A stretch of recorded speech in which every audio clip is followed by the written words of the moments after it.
வணக்கம் அன்பர்களே. இந்த நாளில் அந்த நாள்.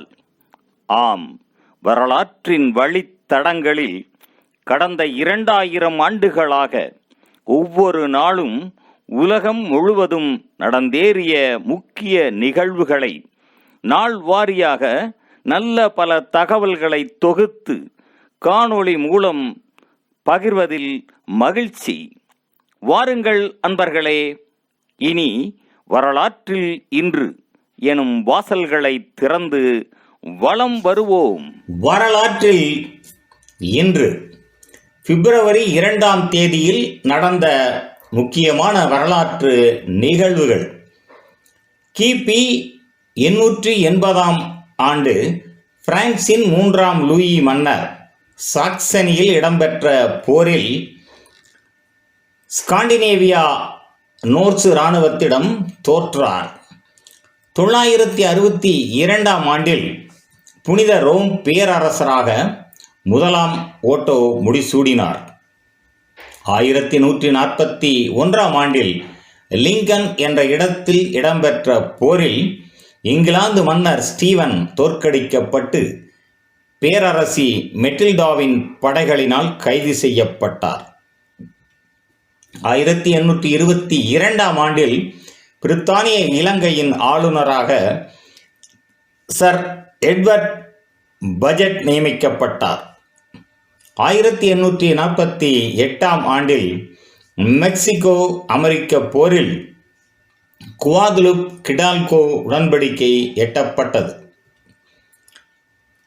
1848ஆம் ஆண்டில் கலிபோர்னியாவில் தங்கம் தேடுவதற்காக சீனர்கள் கப்பலில் சான் பிரான்சிஸ்கோ வந்து இறங்கினார்கள்.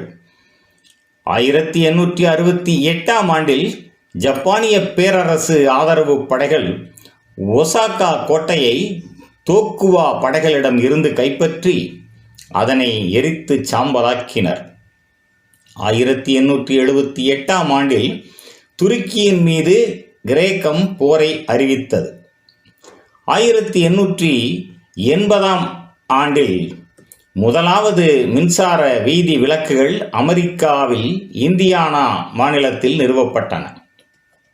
1899ஆம் ஆண்டில் ஆஸ்திரேலியாவின் தலைநகரை சிட்னிக்கும் மெல்போர்னிற்கும் இடையில் கான்பெராவில் அமைப்பதென முதலமைச்சர்கள் கூட்டத்தில் தீர்மானிக்கப்பட்டது. 1901ஆம் ஆண்டில் விக்டோரியா மகாராணியின் இறுதி நிகழ்வுகள் இடம்பெற்றன.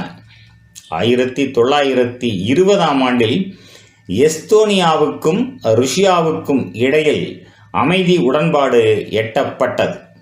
1943ஆம் ஆண்டில் 2ஆம் உலகப் போரில் ஸ்டாலின்கிரேட் போரின் பின்னர் கடைசி ஜெர்மானிய படைகள் சோவியத் ஒன்றியத்திடம் சரணடைந்தன. 91,000 பேர் உயிருடன் பிடிக்கப்பட்டனர். 1946ஆம் ஆண்டில் ஹங்கேரிய குடியரசு நிர்மாணிக்கப்பட்டது. 1971ஆம் ஆண்டில் ஈர நிலங்களின் பாதுகாப்பு, அவற்றின் தாங்குநிலை பயன்பாடு தொடர்பான பன்னாட்டு ராம்சார் சாசனம் ஈரானில் கையெழுத்திடப்பட்டது. 1971ஆம் ஆண்டு உகாண்டாவில் ஒரு வாரத்தின் முன்னர் இடம்பெற்ற இராணுவ புரட்சியின் பின்னர் இடி அமீன் அரசு தலைவராக தன்னை அறிவித்தார். 1972ஆம் ஆண்டு டப்ளினில் பிரித்தானிய தூதரகம் தேசியவாதிகளால் தாக்கி அழிக்கப்பட்டது. 1982ஆம் ஆண்டில் சிரியாவின் ஹமா நகரில் சிரியா அரசு மேற்கொண்ட தாக்குதல்களில் கிட்டத்தட்ட 10,000 பேர் வரையில் கொல்லப்பட்டனர். 1989ஆம் ஆண்டில் ஆப்கான் சோவியத் போரில் 9 ஆண்டுகால முற்றுகையின் பின்னர் கடைசி ருசிய படைகள் ஆப்கானிஸ்தானில் இருந்து வெளியேறின. 1990ஆம் ஆண்டில் தென்னாப்பிரிக்காவின் இன ஒதுக்கலில் தென்னாப்பிரிக்க அரசு தலைவர் ஃப்ரெடரிக் வில்லியம் டி கிளார்க் ஆப்பிரிக்க தேசிய காங்கிரஸ் கட்சியின் தடையை நீக்குவதாகவும் நெல்சன் மண்டேலாவை சிறையில் இருந்து விடுவிக்க இருப்பதாகவும் நாடாளுமன்றத்தில் அறிவித்தார். 1998 ஆண்டில் பிலிப்பைன்ஸில் விமானம் ஒன்று மலையில் மோதியதில் 140 பேர் உயிரிழந்தனர். 2012 ஆண்டில் பப்புவா நியூ கினியில் பயணிகள் கப்பல் ஒன்று மூழ்கியதில் 165 பேர் உயிரிழந்தனர். மேலும் பிப்ரவரி 2ஆம் நாளானது ருசிய நாட்டின் ஸ்டாலின்கிராட் சமர் வெற்றி நாளாகவும், தாய்லாந்து நாட்டில் கண்டுபிடிப்பாளர் நாளாகவும், உலக சதுப்பு நில நாளாகவும் கொண்டாடப்படுவது சிறப்பானதாகும். நன்று நண்பர்களே. மற்ற நாட்களுக்கான வரலாற்று நிகழ்வுகளை பிறிதொரு காணொளியில் காண்போம். நன்றி, வணக்கம்.